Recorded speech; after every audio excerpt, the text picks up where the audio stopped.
بسم اللہ الرحمن الرحیم۔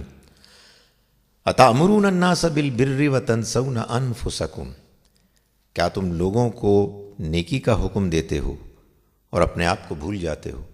وانتم تتلون الکتاب، جبکہ تم کتاب پڑھتے ہو، کتاب کی تلاوت کرتے ہو۔ افلا تعقلون، تو کیا تم عقل سے کام نہیں لیتے؟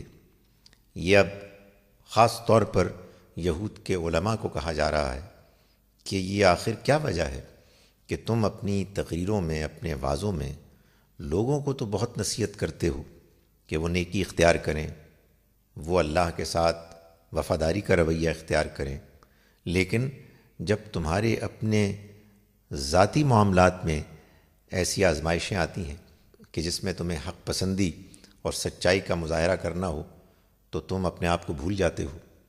دوسروں کو تو تم کہتے ہو کہ ہر حال میں سچ بولو، لیکن جب خود تم کو اللہ کے دین کے بارے میں سچائی کو اختیار کرنے کا تقاضا سامنے آتا ہے تو تم اس کو نظر انداز کر دیتے ہو۔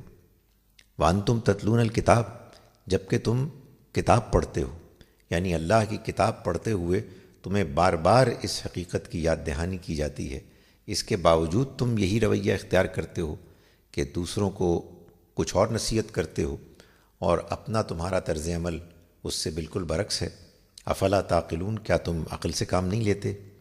واستعینوا بالصبر والصلاۃ، اور مدد چاہو صبر اور نماز کے ذریعے سے۔ ویسے تو ہر حال ہی میں انسان کو صبر اور نماز سے مدد چاہنی چاہیے، لیکن خاص طور پر معلوم ہوتا ہے کہ یہود کے علماء کو یہ کہا جا رہا ہے کہ اپنی اس کمزوری اور منافقانہ روش سے بچنے کے لیے تم صبر کا دامن مضبوطی سے تھام لو۔ صبر یعنی مشکلات میں اور لالچ کی صورت میں اپنے آپ کو صحیح راہ پر پوری طرح سے پختہ رکھنا، قائم رکھنا۔ یہ وہ چیز ہے کہ جو ظاہر ہے کہ انسان کو آزمائش کے موقعوں پر بہت ضروری ہے کہ اختیار کرے۔ اور مدد چاہو نماز سے، معلوم ہوتا ہے کہ یہ جو صبر ہے، استقامت ہے، صحیح بات پر ڈٹے رہنا ہے، یہ ممکن نہیں ہے جب تک کہ اللہ کی مدد شامل حال نہ ہو۔ اور اللہ سے مدد مانگنے کا طریقہ اللہ کے آگے جھکنا، اللہ کے لیے نماز پڑھنا ہے۔ اللہ جب نماز میں انسان اس کو متوجہ کرتا ہے اور اس سے مدد مانگتا ہے تو انسان کے اندر وہ حوصلہ پیدا ہوتا ہے کہ جو انسان کو مضبوط کرتا ہے۔